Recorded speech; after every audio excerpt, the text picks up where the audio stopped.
Remember a couple years ago, the Meg came out. I guess the idea was, if we have a bigger shark, it's going to make an even better shark movie. And that didn't really work for me. So now there's a new one called The Black Demon, which looked really interesting, and we're going to review it. So anyway, let's do this.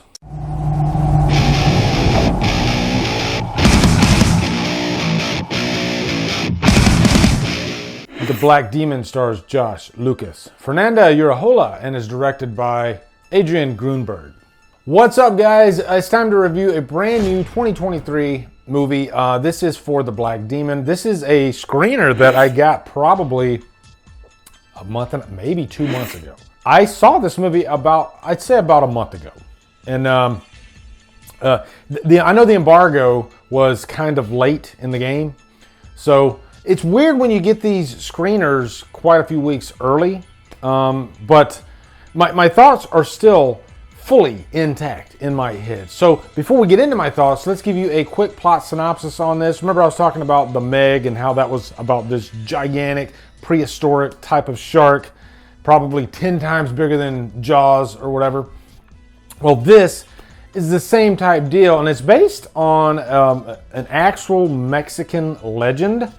And to pour some sauce into the mix, literally, it takes place around an oil rig. So the shark could be like lathered in oil, which can make the situation get a little sticky. By the way, I do not like oil. I don't like getting oil on me. It's a pain in the ass to get off. Not fun at all. So right away, they had a leg up on this. So anyway, first let's give you a quick plot synopsis. Josh Lucas plays Paul. He is this inspector. And his family, his wife Ines and his 2 kids, they are going out to Mexico to look at this oil rig. He's going to inspect this oil rig. If you're going to plan a vacation, I usually try not to mix work with my vacations, but I guess to cut them some slack, it is Mexico, and maybe you can, stop off and do a little work and then finish off with your vacation wherever you are. So, whatever. I guess it works. He gets to this little small town in Mexico, and it is kind of secluded. There's like nobody around except, just a few key people. And he comes upon, I guess, the keeper of the oil rig, Chato, and this is where, he's kind of like the Quinn of the movie. He's giving us the legend of the Black Demon. I believe there's an actual name for it too, Tlaco. Right off the bat, this premise, it does sound interesting to have this legend of this shark.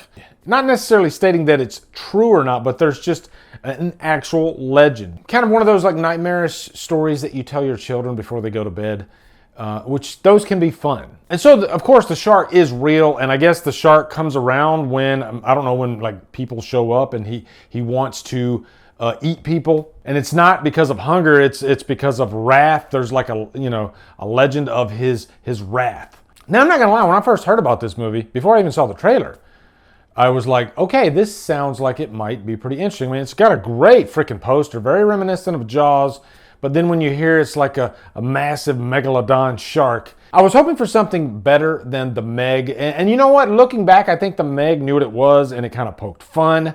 The characters were horrible, and that was my biggest problem with the Meg. But luckily, they didn't try to make it too dramatic and take itself way too seriously. And unfortunately, that's what this movie does. And that's just a small part of its problems, by, taking it way too seriously. And really, I guess starting with the pros, pretty much the premise. The premise is a really interesting story. So you're already halfway there. I guess I wouldn't say halfway, because you got to make the movie.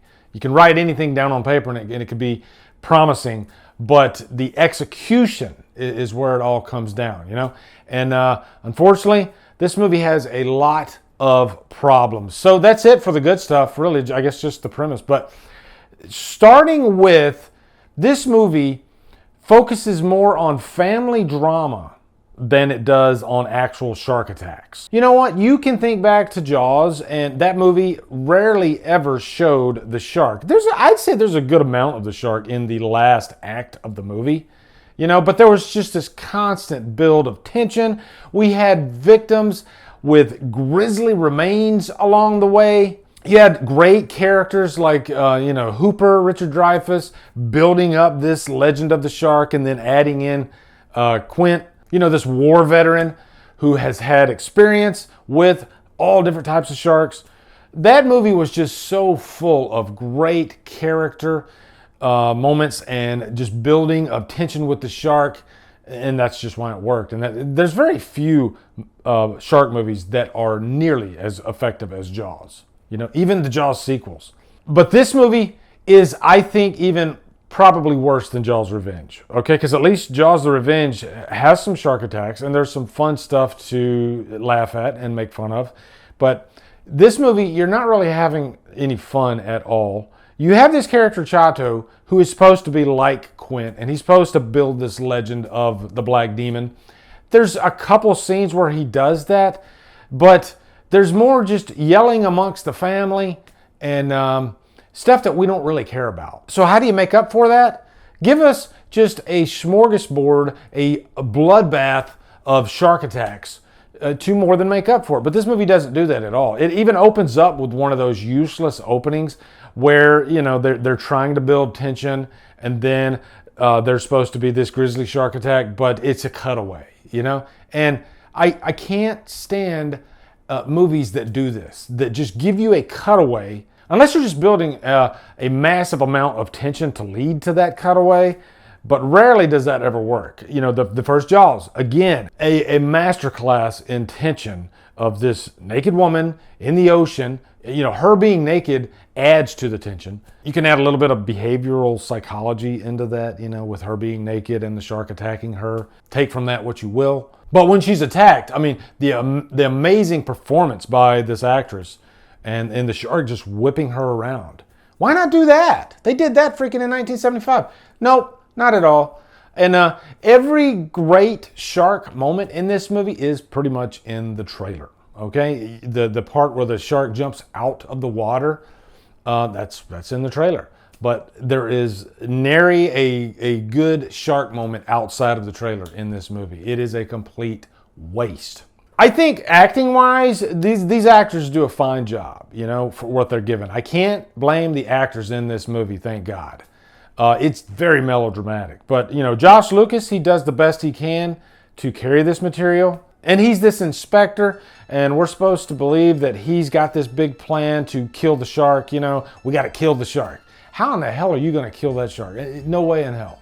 But guys, why are there so many bad shark movies? Why can't there be great shark movies? There's been a few. The Shallows, I think, setting aside Jaws, I think The Shallows is the one to beat. You know, I think The Shallows is a modern shark movie done very well. As a matter of fact, I would like you guys to put in the comments some very effective shark movies, okay?